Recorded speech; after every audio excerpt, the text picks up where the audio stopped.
Thank you, Laura. Now, most of us at some stage have experienced a headache, but what about a migraine? Migraine is the most common neurological condition in the world, with an estimated 500,000 sufferers in Ireland alone.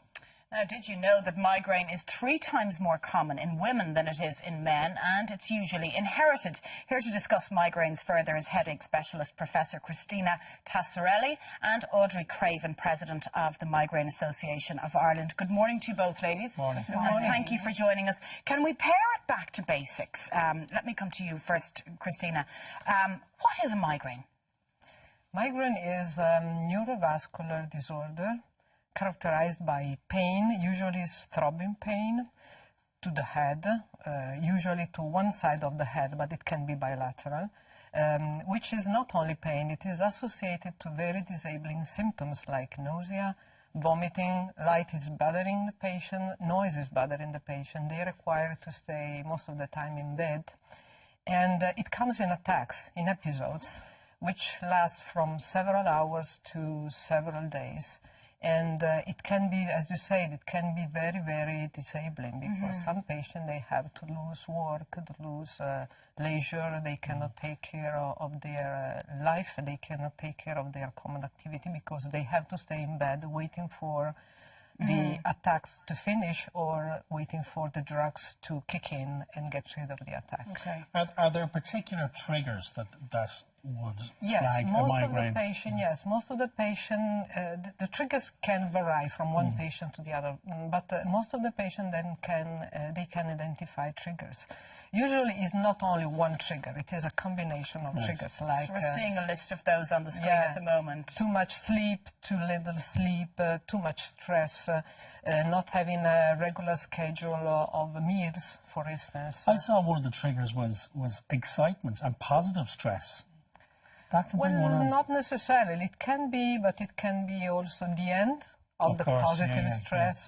So as I said, it's very variable from one person to another, but it can be quite consistent with the same person. So one of the suggestions I give to my patient, I give them a diary and I say, write your attacks here and pay attention to the triggers if you can associate them to a specific trigger, because if you will probably be able to do that in many cases, and if you can do that and the trigger is avoidable, that would be perfect. Are there stages in your life, Cristina, where you may go through a phase of having migraines? We were having a chat during the break, and we both have our own personal experiences of migraines.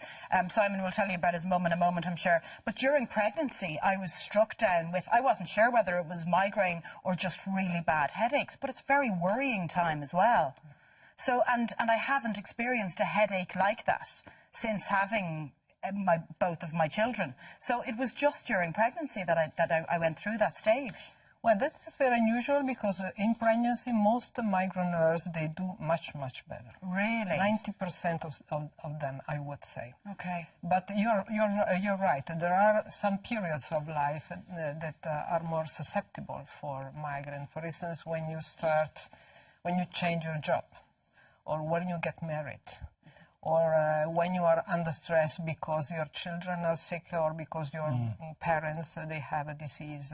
So everything that changes your regular development of life and that puts you under stress or that changes your schedule, everything can bring about more migraine than and your usual. world really does shut down, doesn't it? It does, because I was going to ask you in terms of treatments, because my own personal experience was my late mother used to suffer with them, and I do remember as a small child, I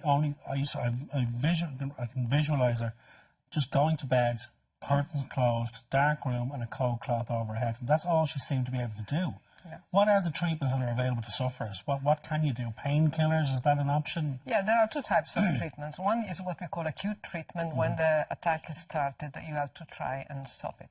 And the other one is the preventive or prophylactic treatment. So for acute treatments, we have painkillers, non-steroidal anti-inflammatory drugs. We have the triptans that are specific for migraine because they are vasoconstrictor. They are not anti-inflammatory drugs. They are vasoconstrictor, so they are more specific for migraine.